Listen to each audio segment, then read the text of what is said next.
जय भीम, जय भीम.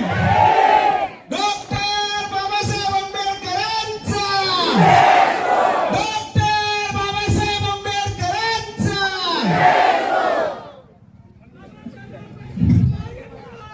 तुम्हारे साथ है. आज इकडे आपण सर्वजण उपस्थित राहिलात त्याबद्दल तुमच्या सर्वांचे आभार मानतो. स्टेजवरच्या सर्वांचे आभार मानतो. तुम्ही हा खूप मोठा असा कार्यक्रम आयोजन केला आणि या सरकारला सांगतो की आम्ही तुफानातले दिवे आहोत. आम्ही तुफानातले दिवे आहोत. तुम्ही आमच्या नादी लागू नका. आमच्या बापाने आमच्यासाठी भरपूर काय करून गेलंय आणि जर त्याच्यासाठी रक्त जरी गमवायला लागलं तर आम्ही रक्त सुद्धा गमवू. आज या सरकारला धडाडी भरली असेल. इतक्या पावसात सुद्धा आपण लोक इकडे अशा ताकदीने उपस्थित आहात. इकडचा देवेंद्र असेल, नरेंद्र असेल, दलिंदर असेल, त्याला मी एकच सांगतो, आमच्या औलादींची नादी लागू नका. आमच्या औलादींनी 28,000 पेशवे मारलेत. आमच्या औलादींनी भीमा कोरेगाव केलाय आणि तुम्ही जर यांच्या नादी लागलात तर तुम्हाला या महाराष्ट्रात का या देशात सुद्धा जगू देणार नाही. आज आपल्या सर्वांना ही लढाई एक म्हणून लढायची आहे. इकडे कुठलाही दुजाभाव करू नका, पक्षवाद करू नका. बाबासाहेबांनी आपल्या सर्वांसाठी एक होऊन काम केलंय. बाबासाहेबांनी कष्ट केले आणि ते कष्टाचं सोनं आपल्याला भेटलंय. पण ते सोनं आपल्याला आज आपल्या पुढच्या पिढीला द्यायचंय. आज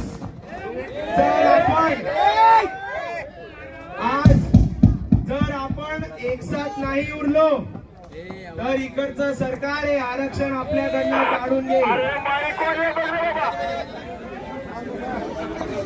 म्हणून मी तुम्हाला एकच सांगतो की आपण सर्वजण एक साथ राहूया, शेवटच्या क्षणापर्यंत एकत्र राहूया आणि कुठल्याही पक्षाचा आणि कुठल्याही संघटनेचा माणूस असेल तर डॉक्टर बाबासाहेब आंबेडकरांसाठी एक साथ लढूया.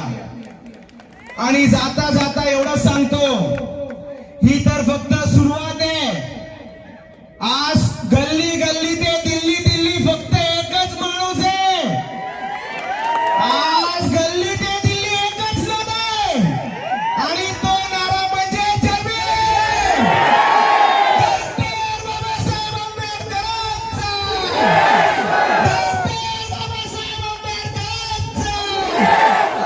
जय जय जय जय जय भीम, जय जय जय जय जय भीम. आंबेडकर सब माहौल खुश हो गया. अमन दादांनी आपल्या सर्वांना एक प्रेरणा दिली आणि उत्साह दिलाय. आता त्यापेक्षाही डॉक्टर बाबासाहेब आंबेडकरांचे नातू सरसेनानी आनंदराज आंबेडकर साहेब आपल्याला मार्गदर्शन करत आहेत.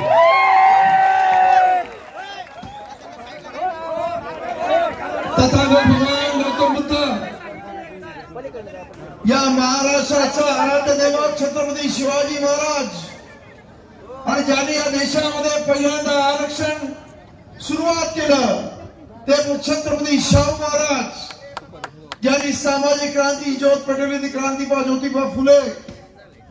आज एवढं मोठं आणि मला आठवलं की एक काळ असा होता की चूल आणि मूल याच्या पलीकडे कसलाही विश्व नसणाऱ्या या देशातल्या महिलांना पहिल्यांदा शाळा काढणारी क्रांती ज्योती सावित्रीबाई फुले, जिने पुण्याच्या रस्त्यावरती शाळा काढली म्हणून मनुवादांचे शिळा मातीचे गोळे गेले आणि त्यानंतर तुमच्या आणि माझ्या जीवनाचा उद्धार करणं असं म्हटलं तर अर्धसत्य होईल. कारण या देशामध्ये ज्याच्या संविधानाने चहावाला पंतप्रधान झाला, ज्याच्या संविधानाने रिक्षावाला मुख्यमंत्री झाला, एवढा चमत्कार ज्याच्या संविधानाने झाला, तो तुमचा आणि माझा बाप महामानव विश्वरत्न बोधिसत्व डॉक्टर बाबासाहेब आंबेडकर. आणि त्यांनीच सांगितलंय, त्याचा विचार पुढे घेऊन जाणारे आणि आमच्या मातक समाजामध्ये एक धाराशिव एक छोटस राज्य आहे, तर किती लोक जमतील माझ्या मनामध्ये प्रश्न होता. परंतु मोर्चा पाहून मी खरं धन्य झालो. तुम्हा सर्वांना क्रांतिकारी जय भीम. आणि त्याचबरोबर समितीचे असणारे धनंजय शिकाडे असतील, राजाभाऊ असतील, कैलास शिंदे असतील, अनिल हजारे असतील, राजश्री कदम असतील, या सर्वांनी आणि त्यांच्याबरोबर सर्वांचं नाव घेऊ शकत नाही, त्या सर्व कार्यकर्त्यांनी केलेल्या मेहनतीचं आज खऱ्या अर्थानं चीज झालं. आणि एवढ्या मोठ्या संख्येनं आज या इथे बाबासाहेबांना मानणारा आंबेडकरी समाज रस्त्यावरती उतरला, पावसाची दमा न बाळगता उतरला. याच कारण असं की डॉक्टर बाबासाहेब आंबेडकरांनी अत्यंत मेहनतीनं आज आपल्या रस्त्यावर उतरावं लागतंय. पण बाबासाहेबांनी मित्रतेच्या जोरावरती आणि मनुवाद्यांना कंबड्यात लाद घालून तुम्हाला आरक्षण दिलं. परंतु आज आम्ही एवढे सर्व लोक असताना सुद्धा आमचं आरक्षण काढून घेण्याचं, आमचं आरक्षण संपवण्याचं याला धाडस होतोय. आम्ही कुठं कमी पडतोय की काय, हा महत्वाचा प्रश्न आहे. तेव्हा आपल्या सर्वांना माझी विनंती आहे, आज ज्या पद्धतीने तुम्ही ही तमाम जनता एकत्र आली आहे, त्याच पद्धतीने पुढे सुद्धा आपल्याला एकत्र यायचं आहे. कारण हा महाराष्ट्राचा मुख्यमंत्री या इथं काही झालं तरी उपवर्गीकरण करणार असं बोलतोय, विधानसभेमध्ये खोटं बोलतोय. अरे सुप्रीम कोर्टाने जजमेंट दिली, त्याच्यामध्ये म्हटलंय की ती जजमेंट पूर्णपणे ऐच्छिक आहे. ज्या राज्यांना करावं असं वाटत असेल त्यांनी करावं, किंवा ज्या राज्यांमध्ये तशी गरज असेल त्यांनीच करावं असं सुप्रीम कोर्टाने म्हणत असताना सुद्धा विधानसभेमध्ये उत्तर देतोय की सुप्रीम कोर्टाने सांगितलं मग आम्ही करायचं की नाही. ध्यानात खोट्या पद्धतीने अशा लोकांचा बुद्धिभेद करण्याचा प्रयत्न या महाराष्ट्राचा मुख्यमंत्री करतोय. अत्यंत शर्मेची गोष्ट आहे. अशा माणसाने प्रामाणिकपणे जरा या देशात आणि महाराष्ट्रामध्ये तुम्हाला मुख्यमंत्री पदी राहण्याची खरंच अवकाश नाही. जर तुम्ही प्रामाणिकपणे आपल्याला दिलेला जो निर्णय तो नीट पद्धतीने लोकांना सांगत नसाल आणि विधानसभेमध्ये थरथरीत खोटं बोलताय, ही अत्यंत शर्मेची गोष्ट आहे. आज आपल्याला सांगू इच्छितो की 2004 ला पहिल्यांदा उपवर्गीकरणा संदर्भात सुप्रीम कोर्टामध्ये एक केस आली, ज्याच्यामध्ये ईव्ही चेन्नई वर्सेस आंध्र प्रदेश यांच्यातर्फे ही केस झाली आणि 5 सुप्रीम कोर्टाच्या जजांचं बेंच होतं आणि त्याने असं म्हटलं की हा अनुसूचित जातीचा वर्ग हा होमोजिनस आहे, म्हणजे एक संघ आहे, यांच्यामध्ये फाडाफोड करता येत नाही आणि म्हणून उपवर्गीकरण करता येत नाही असा जजमेंट 2004 ला दिलं. त्यानंतर ही जी केस ज्याचं जजमेंट 7 जणांच्या बेंचने दिलं, त्याच्या सुद्धा पंजाब दविंदर सिंग वर्सेस पंजाब स्टेट अशी जी केस त्यांच्या पंजाबच्या हायकोर्टात आली. पंजाब हायकोर्टाच्या बेंचने सुद्धा निर्णय दिला की उपवर्गीकरण करता येणार नाही. हा निर्णय 2010 साली दिला. त्यानंतर 1 ऑगस्ट 2024 ला 7 जणांचं बेंच जे सुप्रीम कोर्टाचं होतं त्याने निर्णय दिला 6 वर्षाचे म्हणजे एक महिला तिवारी नावाची होती तिने याला विरोध केला हे जजमेंट देताना त्या जजने की हे आपण करतो ते इलिगल करतो अशा पद्धतीने उपवर्गीत करता येणार नाही.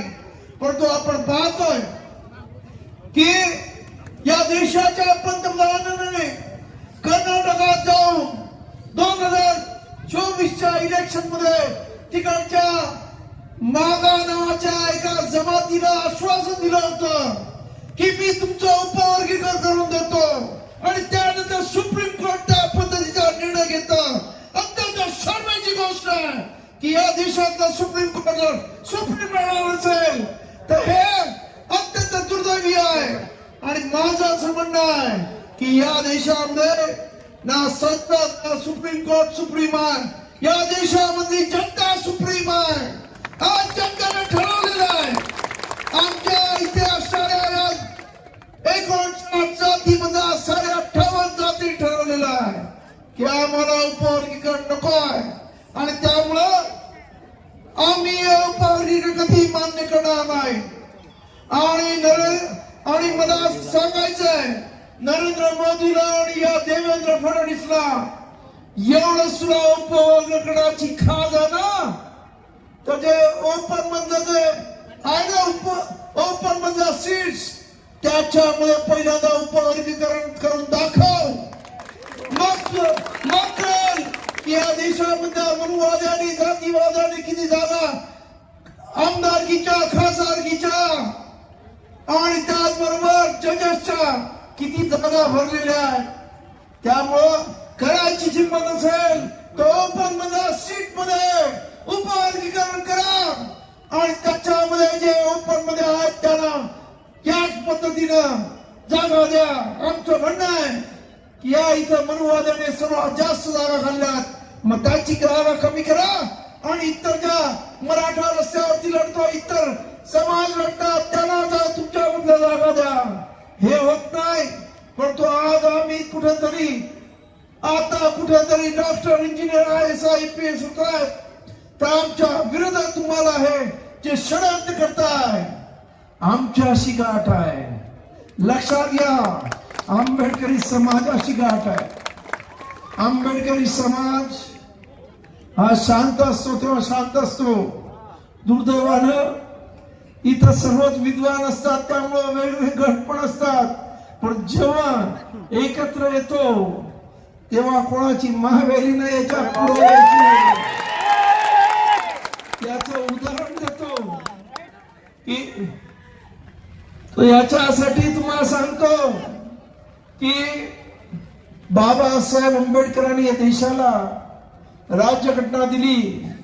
आज जग बाबासाहेबांना मानतं पण या देशाच्या दलिंदर असणाऱ्या या राज्यकर्त्यांनी बाबासाहेबांसारख्या थोर माणसांचं एक आंतरराष्ट्रीय स्मारक करायची पण सुबुद्धी या देशातल्या लोकांना नव्हती. आणि मग आम्ही ठरवलं मुंबईमध्ये रिपब्लिक सेनेच्या वतीनं की ते सरकारची असणारी हिंदू मिल 12.5 एकर चैत्यभूमीच्या बाजूला आहे ती जागा ताब्यात घ्यायची आणि काय व्हायचं ते हो आणि त्याच्यावर बाबासाहेब स्मारक करायचं. आणि हे जेव्हा सरकारला त्यावेळेच्या काँग्रेस सरकारला कळलं तेव्हा अशी भिंत होती 6 फुटाची ती 9 फुटाची केली. त्याच्यावरती काचेच्या तुटलेला काचे म्हणजे बाटल्याचे तुकडे काचेचे लावले, गेटाला सुळे लावले आणि 12 फुटाचे गेट केले. चारी बाजूने जणू काय हिंदू मिल म्हणजे एक प्रकारचा जेल तयार केला आणि समोर दरवाजावर रॅपिड ऍक्शन फोर्स ठेवला. रस्त्यावरती असं एक जे आपण हिंदू मिलला गेला असाल तिथे एक सिग्नल आहे तिथे SRP ठेवली आणि चैत्यभूमीच्या समोरच्या असणाऱ्या सिग्नल वरती पोलीस बंदोबस्त ठेवला. आणि मग आम्ही ऐलान केलं होतं की 6 डिसेंबर 2012 काही झालं तर हिंदू मिल घेणार. आणि आमचे कार्यकर्ते खरं म्हणजे मुंबई पोलीस 1 डिसेंबर पासून मला शोधत होते आणि मी काही सापडत नव्हतो. 6 डिसेंबर उजळलं. त्या काळामध्ये काँग्रेसचे पृथ्वीराज चव्हाण उर्फ बाबा मुख्यमंत्री होते का. आणि ते 6 डिसेंबरला बाबासाहेब आंबेडकर मुख्यमंत्री कुठचाही असो तो बाबासाहेबांना आदरांजली द्यायला चैत्यभूमीला येतो.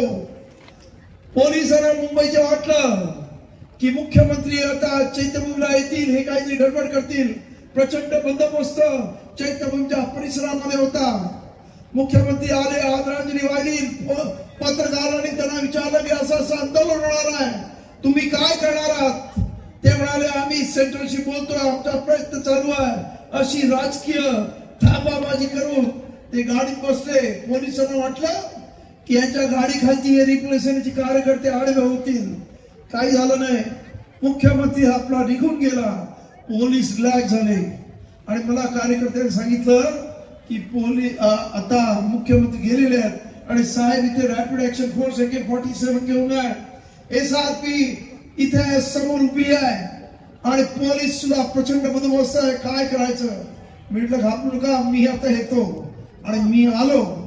आमच्या अशा तुमच्यासारखे कार्यकर्ते असे पोलिसांनी अडवून ठेवले होते. मोठा माव होता. मी तिथे पोहोचलो आणि त्याला सांगितलं पळा आता.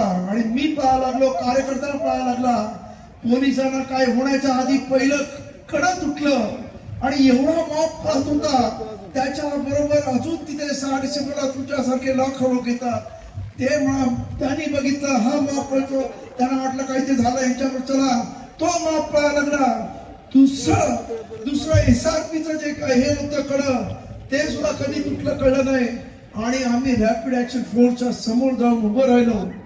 आणि एक असतं मिलिटरी असो किंवा कुठचंही पोलीस दल असो, त्याला वरून ऑर्डर आल्याशिवाय तो दांड दुसरा हलवत नाही. मला माहित होतं. त्याला कळण्याआधी आमच्या पोरांनी एकमेकावरती जणू दहीहंडीला चढतात आपण चढले, आतमध्ये उड्या मारल्या, दरवाजा उघडला, आत गेले आणि ते हिंदू मिल काबीज केली.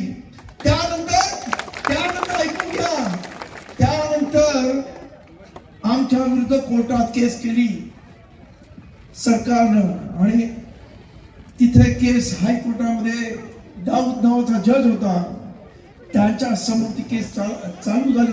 लगेच केस घेण्यात आली आणि त्याने सांगितलं आज यांनी हिंदू मिल घेतली, उद्या हे महाराष्ट्र सचिवालय घेते. मुंबईचा पोलीस काय करत होता? तेव्हा मुंबईच्या कमिशनरने उत्तर काय दिलं माहिती का? आम्ही काय करत होतो, आम्ही पोलीस दलामधले आम्ही ऍक्शन घ्यायला सांगितली असती, 50-60 मेले असते, 100-200 जखमी झाले असते, पण त्या परिसरातला एकही पोलीस जिवंत सापडला नसता.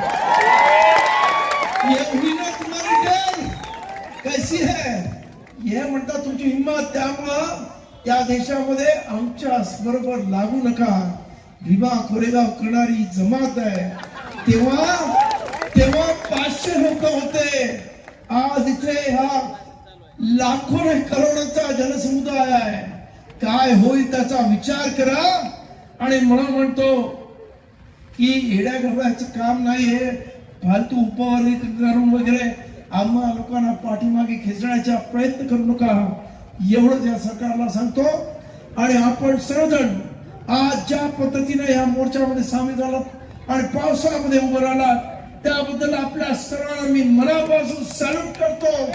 मंदिरमध्ये आपण बघितलं ना, तिथे महात्मा गांधी होता, ना कोणी होता, तिथे फक्त बाबासाहेब आंबेडकर आणि जय भीम होता.